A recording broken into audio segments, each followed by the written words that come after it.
Welcome to Networking RX, a podcast devoted to helping business professionals like you enhance your networking skills in order to become more proficient giving and receiving quality business referrals and improving the overall quality of your life and the lives of those around you.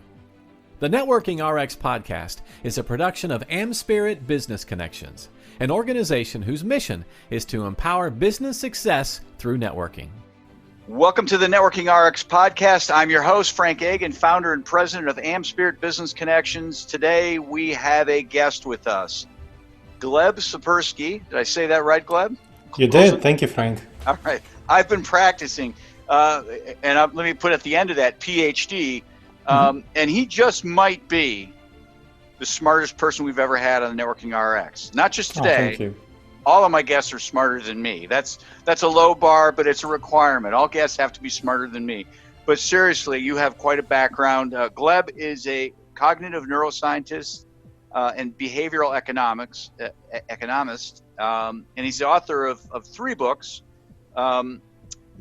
Actually 4, now that I understand. He came out with one on a flash back in May, June.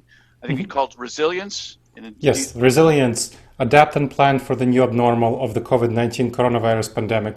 As you can imagine, I wrote it very quickly because my publisher came to me and said, hey, do you want to write this book, address the pandemic, and being my expertise is in cognitive biases, risk management, disaster avoidance. And I'm like, sure, let's do it. Yeah.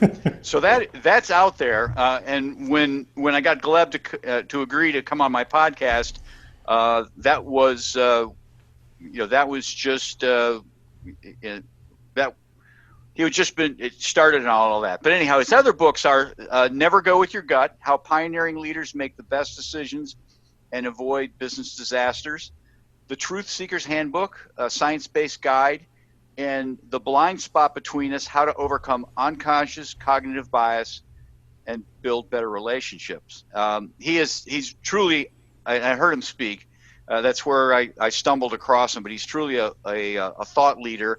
Been featured in hundreds of articles and interviews with media notables such as Fast Company, CBS News, Time, Scientific American, Psychology Today, which is my favorite, The Conversation, Business Insider, The Chronicle of Philanthropy, Government Executive, and Inc. magazine, just to name a few. I mean, again, hundreds of these things that I was able to find. But he is known as a disaster avoidance expert, and in his work, he intends to help leaders not make dangerous judgment errors. We're going to talk about that, and these are known as cognitive biases, because these biases they can devastate a bottom line or seriously impair someone's career. And again, we'll talk about all this. His work literally takes him around the world. He's worked with hundreds of clients, including mid-sized companies, large not-for-profits, corporate giants like Honda, Wells Fargo, and Xerox. And he comes to this work with a foundation of over 15 years in higher education, including 7 as a professor at the Ohio State universities. And he's also has dozens of peer-reviewed academic publications in journals such as Behavior and Social Issues and Journal of Social and Political Psychology. Quite a background, Gleb, quite a background. Welcome to the Networking RX. Thank you, Frank. I really appreciate you inviting me, and I'm glad we stumbled into each other during that talk. Oh, Look absolutely. forward to it. Yeah, absolutely. And as I indicated, well, I will tell people that at the talk, he handed out his book, Don't Go With Your Gut, Never Go With Your Gut. And I had it, and I have a friend, a franchisee, who's writing a book all about going with your gut intuition. I said, before you write another word, you need to read this book. And so I sent that copy off to him. I hope I didn't torpedo his whole plan, but it's good to know. Anyhow, this podcast is focused on making the best of our professional relationships, i.e. business networking. And much of our listening audience is entrepreneurs, sales reps, and professionals. I know you've talked to those sorts all the time. But with that, my opening question is what is cognitive bias and why does it matter? That's the holy grail of questions here. It is the holy grail of questions. Well, the cognitive biases are the specific dangerous judgment errors we make because of how our brain is wired. That's the simple thing. Unfortunately, our brain is not wired for the modern environment. That is what we have learned in recent research. So folks who say, go with your gut, trust your intuition, Malcolm Gladwell who says blink, or Tony Robbins who says be primal or be savage, they're basically telling you to act like a primitive the ancestor of ours who lived in the savannah, ancestral savannah, when we were hunter-gatherers living in small tribes of 15 people to 150 people. Now think about that. Tribalism was incredibly important to us. Tribalism was fundamental to who we were. So that was the fundamental basis of how we built our relationships. With small tribes of people who looked like us, who thought like us, had the same values that we do, everything like that. So we're inherently very tribal, because if we weren't sufficiently tribal, we'd be kicked out of our tribe and we'd die, or our tribe would fall apart and then we'd die, or we wouldn't protect it sufficiently against an invading enemy tribe and then we'd still die. Notice, we're the descendants of those people who didn't die. Right. Therefore, we are very tribal as a result. In the modern environment, that caused us to make so many errors because we don't live in a tribal environment. We live in a very complex global society, civilization. So you need to change your behaviors from those natural, primitive, savage ones to civilized ones. Civilized, of course, just means adapted to the modern civilization. And people who tell you to go with your gut are people who tell you to be primal and savage. It just doesn't work in the modern environment. It's a bad idea. And the tribalism is only one out of many aspects of how our brain is miswired to cause us to fall into dangerous judgment errors. But tribalism relating to relationships is one of the most important areas. And there are so many dynamics around tribalism that we can talk about, as well as other areas that really damage our relationships. So whether you are an entrepreneur who wants to evaluate a new business partner, or a salesperson who wants to make an effective sale, these are all things that are much more difficult to do if you follow your gut, as opposed to check your gut for various errors that you're likely to make and then deliberately adopt more civilized behaviors that will get you to the goal, your relationship goal. So I guess to clarify, it's okay to go with my gut when I'm at a restaurant deciding to order between A and B, but when you're talking about don't go with your gut relative to relationships, and I think that's the important distinction, because I've gotten into debates with people over this and like, oh no, you need to trust your gut. And it's like, yeah, I get it when it's the choice between, the chicken or the beef. But when we're talking about people, we need to kind of put that aside. That's really kind of what you're getting at. I'm exactly getting at that. And there wouldn't be a Networking RX podcast if everyone was great at networking, right? Right. That means that's a very simple way of demonstrating that there wouldn't be need for professional development in sales, there wouldn't be need for professional development in relationship building if we were just great with following our intuitions, our gut reactions, and we just form relationships in a wonderful way. Yeah, it doesn't matter what you order in a restaurant. That's not the essence of what we're talking about. What matters is what kind of interactions you have between people. And with other people, it's very dangerous to fall into these cognitive biases. So, much of what you're getting at here involves, again, our, the ongoing primitive brain, the part of the brain that's really super fast, but it's primitive. And then you have the newer, more sophisticated part of the brain that's slower. That's right.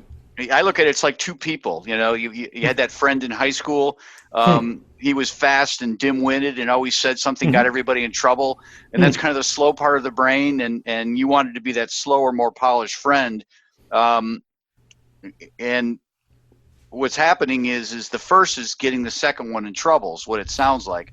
So that's a good analogy, except you want to think about this friend who you have, the slow, dim-witted friend, as incredibly big and powerful, and you as a tiny little nerd who is able to get this person out of trouble. Because that part of our brain, the emotional part, it's also called the lizard brain, the system 1, I call it the autopilot system because we react automatically. That's our automatic intuitive reactions. The autopilot system is much more powerful. It reacts in milliseconds, and it can really screw up you from preventing you from making the good decisions. The rational, abstract, logical part of our brain is much weaker. It's much less powerful. and it can correct the mistakes of that very quick, very automatic system, very powerful system. But you need to know that the autopilot system makes the mistakes, and then use the intentional system, the rational system, also called system 2, to make the right decisions, to lead that giant hulking brute into the effective part of it. You can think of it as Beauty and the Beast. So that's kind of a good analogy of a way to think about it. Can you touch on a couple examples? Yes.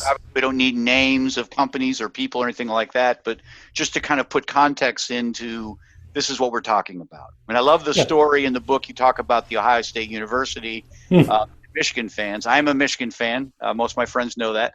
I just thought that was a very interesting. But sure. Go ahead. I'll start with that. So, I was giving a presentation in Columbus, Ohio, which is, of course, the home of the Ohio State Buckeyes, and our biggest rivals. So, go Bucks! Our biggest rivals is the Michigan Wolverines, as Frank says. A lot of people here in Columbus, Ohio, the vast majority of the people don't like Michigan fans. Just being honest. So this is, of course, a problem for Michigan fans. And I was giving a presentation at a diversity inclusion conference, so D&I conference, to HR experts in diversity inclusion. I was giving the closing keynote 2018 of the regional conference, to the regional HR conference. And I asked them, hey, how many of you would hire a Michigan fan? Of those people, of the over 100 people in the audience, only 3 people raised their hand. 3 people indicated that they'd hire a Michigan fan. And Frank was in the audience of the talk where I actually showed the video from the presentation. And he saw that, and it's like only 3 people say that they would hire a Michigan fan. It sounds kind of ridiculous when I'm describing it. HR experts, diversity inclusion, the HR VPs of their company, diversity inclusion experts in their company, they just really have this antipathy. And this is tribalism. This is where tribalism comes from. This is an example of tribalism. Of course it doesn't matter, for the sake of doing the work, whether somebody is a Michigan fan or somebody is a Buckeye fan. But that feeling of tribalism causes us to distrust those who we feel aren't part of our tribe or opposed, especially those who we feel are opposed to our tribe. And that is called the horns effect. So where we don't like one aspect of a person, a significant aspect, one that's important to us, like fandom, sports fandom, then we don't like that person as a whole. And vice versa. So people who are Buckeye fans would be much more likely to hire a Buckeye fan than someone who just roots for a neutral team, I don't know, Wisconsin. So they would be much more likely to hire the Buckeye fan. And that's called the halo effect, where we like other people who have components, aspects that are significant, important to us. So the halo effect and the horns effect. It works out very problematically in relationship situations, not simply in hiring. So, for example, you probably hear that I have an accent. I'm not from around here, right? I came from a small country in Eastern Europe when I was 10, called Moldova, when it was freed from Soviet domination, Russian domination in 1991. And one of the things I learned about when I was going through the PhD program is that people with foreign accents are trusted much less than people who don't have foreign accents. I wish I had dropped my accent by that time, but it's much harder to do when you're already getting your PhD, becoming a doctor. So that's 20s is too late in life to drop an accent. That's an example of where we are likely to not feel it, but we are likely to distrust that person because of the horns effect. That really harms a lot of sales if you don't know that that's what's going on, if you don't know about these things of tribal belonging that you don't realize are going on, but they very much are. Okay, so we've got this brute of a friend, a dim-witted brute of a friend, and then we have the nerdy, more polished friend. Yes, I like the Beauty and the Beast. Okay, but the Beast is so fast. But how can the Beauty quell the Beast? And because that's really what you're getting at here is avoid these mistakes. It's so that the Beauty has to overcome the Beast somehow. It's simple but not easy. So think about your experience with eating. So you talked about the restaurant, right? Yep. When you get, let's say, go to Dunkin' Donuts, get a dozen donuts, box of dozen donuts, it's very tempting to eat all the donuts. This is just a temptation. This is just a very strong drive for us Because in the savanna environment, when we came across a source of sugar, like apples, bananas, honey, it was very important to eat as much of it as possible. So we are the descendants of those who are very tribal and who are very strongly triggered by sugar. That's how we survived and thrived. Now, in the modern environment, it's a very bad idea to eat a dozen donuts at once. One's okay, two maybe, but you got to stop at the third donut. But once you start eating the donut, it's very hard to stop. Just like when you have a gallon of ice cream and it says, serving is a cup. Yeah, right. Who stops after a cup of ice cream, right? Right. So that is another example where it's very difficult to stop.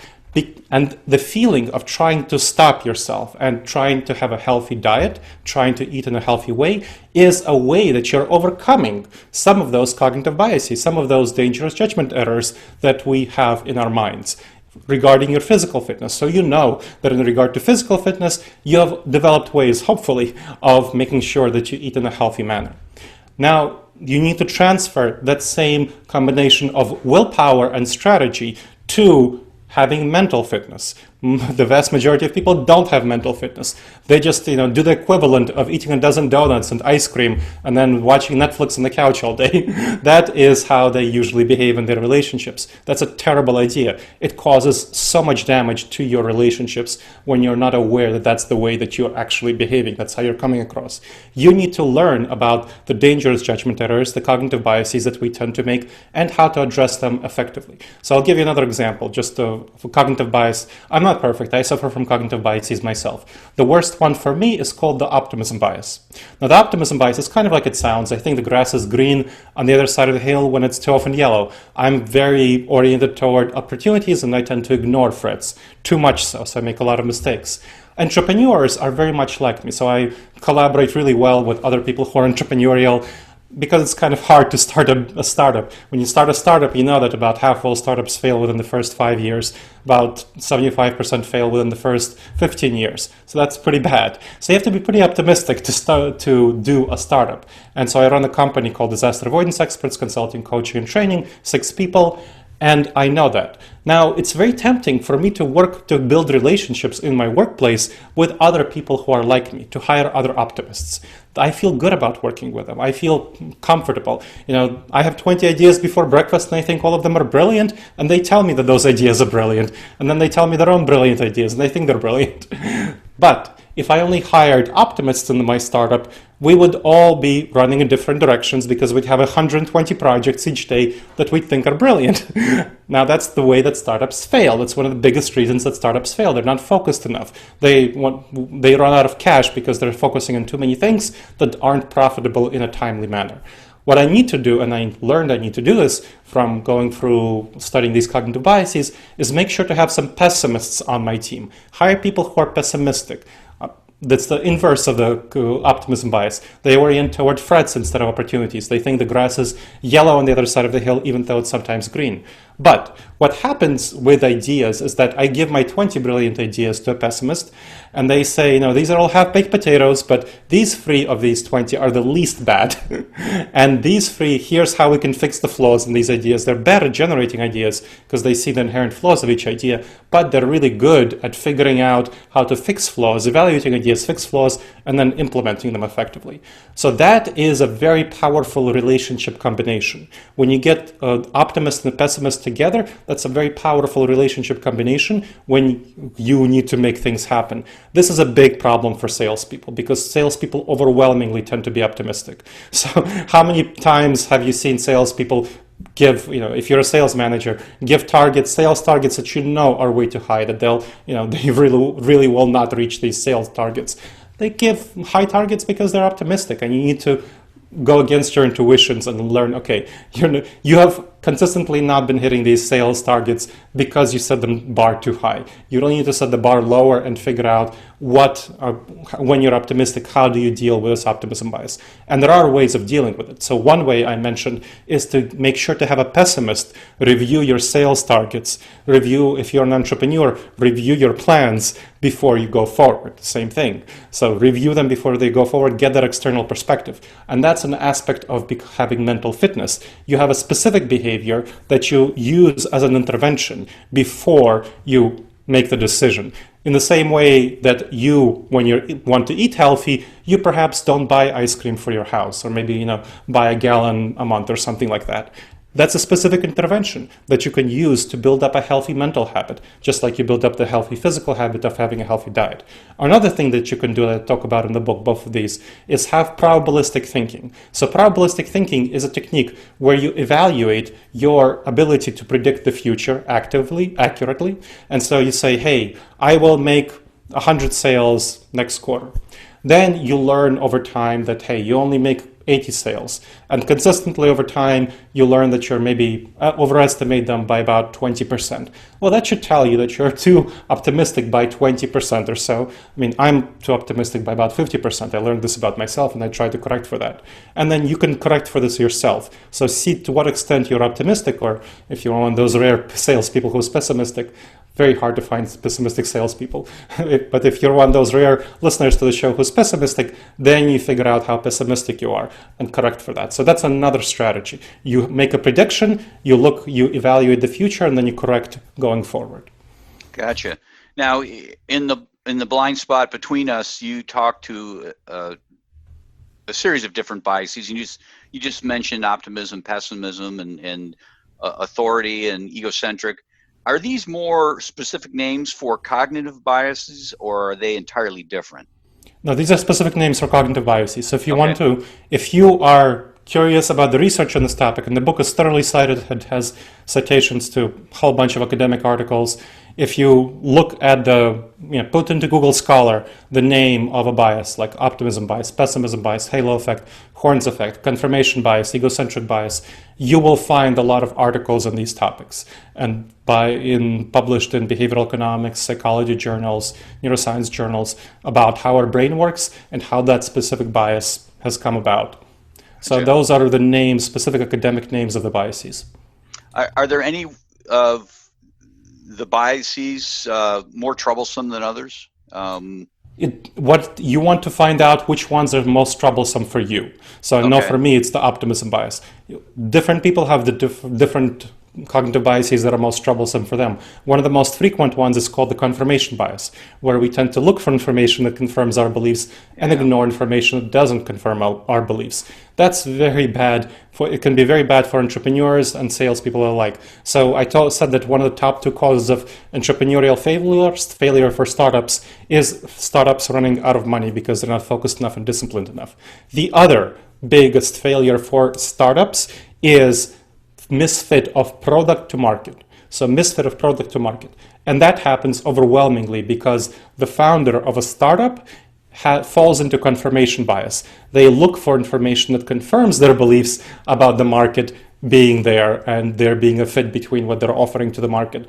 And they ignore information about the lack of product fit or too many competitors or whatnot, other dynamics that are going to be problematic. So confirmation bias, that's a huge one. Same thing for salespeople who are trying to make a sale. They're looking for information that confirms their beliefs, and they're ignoring information that does not confirm their beliefs. So they tend to believe that they'll make too many sales compared to the actual reality of sales that they'll make. And you want to, while it's great to be optimistic to motivate yourself, you don't want to be optimistic when you bring your quarterly plan to your sales manager and say, this is how many sales I'll make. I'm very confident I'll do so. Right. The same thing, when you're going to your angel investors as a startup founder and saying, hey, these are the numbers we'll make. I'm very confident about that. You don't want to do that. That is not the environment in which you want to function. So confirmation bias can be really bad. And I've seen that bring down a lot of startups and harm a lot of effective salespeople's careers. Well, I think that's a good point to make. I have a friend who had has a business, very successful business. She was creating another arm of that business, had all sorts of focus groups asking people what they thought about the product. Doesn't matter what the product is. Based on that interpretation, she went to market, hired people, marketing, the whole 9 yards, and a year later pulled the plug on it. And I just said, well, what happened? And she said, I failed to ask the right question. I asked people what they thought about it. They said it was great, but I should have asked, would you buy it? Of course. And that's a more telling question. Everyone's going to say, hey, I like it. I don't want to hurt your feelings. So very interesting. I have a friend who likes to argue politics, ideology, whatever. And when I bring up the notion of that a bias or two might be tainting his view, he indicates to me that, I'm well aware of the biases, but I'm smart enough to separate my thoughts from them. Is that possible? To me, it's like, no, we're human. I don't know how you would do that, because I know myself, I have confirmation bias. As you say, you have biases. Yes. So. Yeah, I've been studying this pretty much my whole life, and I'm still vulnerable to cognitive biases. I make sure to get an external perspective from people who are pessimistically inclined and in other ways. No, you can't get rid of your biases. There's a specific cognitive bias called the bias blind spot, which causes us to ignore our cognitive biases, certain aspects of our cognitive biases. Now, you want to understand where the cognitive biases are coming from. They're coming from our feelings. They're coming from our emotions, from our comfort with the world. So when we feel comfortable with something, with reality, and that's a reality that we would like to see happen, that's the time to be worried about things and question ourselves and build up a little bit humility about ourselves and our confidence in the world. That's a very hard thing to do. So building up confidence is a very hard thing to do. I'll give an example. If you haven't changed your mind about something seriously important about your life, about the world, about politics within the last year, that probably indicates that you're falling into a number of biases, because you're always getting information about reality. And that information should cause you to change your mind in lesser ways or bigger ways about reality. Lots of people don't. They stick with their preferred views because they feel very uncomfortable changing their minds. It feels like they're undercutting their identity. It feels like they're questioning who they are. That is a big problem, because they're basing their reality, who they are, on unfounded perceptions of the world. It's a much better perspective to have, to update your beliefs and be proud of being able to change your mind based on new information about reality. Wouldn't it be wonderful if all of our business leaders and politicians, the titans of industry and the titans of politics, were the kind of people who changed their mind based on new evidence and pivoted effectively when they got this new evidence? Unfortunately, too many are not. And they are rewarded for having strong leadership, consistent leadership, being consistent. Being consistent is a bad thing. It's a problematic thing. The world is not consistent. The world is complex. The world changes. And if you don't change with it, that's an indication of a serious problem within you rather than the world. Yeah, I tend to try to be not all in on anything. I want to just, when I hear something, I feel myself being, that's bad. I want to just say, okay, what's a different perspective on that? And it's not easy. It's not easy because like you say, we do tend to ignore information. It's like watching a sporting event. When there's a bad call against your team, two different fans can see the exact same thing and see it exactly, totally opposite. And it's all in their head. All right. The Blind Spot Between Us is your book. Two questions related to kind of wrap up. How can people listening help you? What kind of would be good referrals for you, groups you're looking to work with? How can they get a hold of you? So the two questions. So first of all, I'm right now spending, with the COVID-19 pandemic going on, I'm spending a great deal of time revising people's disaster management plans, disaster avoidance plans. So you heard about my new book, Resilience, Adapt and Plan for the New Abnormal of the COVID-19 coronavirus pandemic. A lot of people think it will blow over, and they are very much wrong. It's a big, serious problem that will be around for a while. So I'm helping a lot of people address their plans and adjust their plans, adapt their plans, and their decision-making processes around COVID-19 coronavirus. So if you know someone who might use some of that assistance, please let me know. You can find me at disasteravoidanceexperts.com. Again, disasteravoidanceexperts.com. There's blogs, videos, podcasts, information about online classes, webinars, consulting, coaching, training, decision aids, guides, manuals, and of course my books. Especially check out disasteravoidanceexperts.com /subscribe. There are two things there that you want to check out. There's a free 8 video-based course on making the wisest decisions in your relationships and other professional areas, and an assessment on the most dangerous judgment errors in the workplace, so cognitive biases in the workplace. So you figure out which ones you're most vulnerable to and your workplace is most vulnerable to and how you can address it. Again, that's at disasteravoidanceexperts.com /subscribe. And if you want to get in touch with me personally, I am pretty available on LinkedIn, so connect with me there. Dr. Gleb Tsipursky on LinkedIn, GLEBTSIPURSKY. And for our listeners, I'll put much of that in the show notes. So if you didn't get it all down, it'll be there for you. Well, Gleb, I really appreciate your time today. This was very enlightening. Thank you very much for having me on, Frank. It's a pleasure.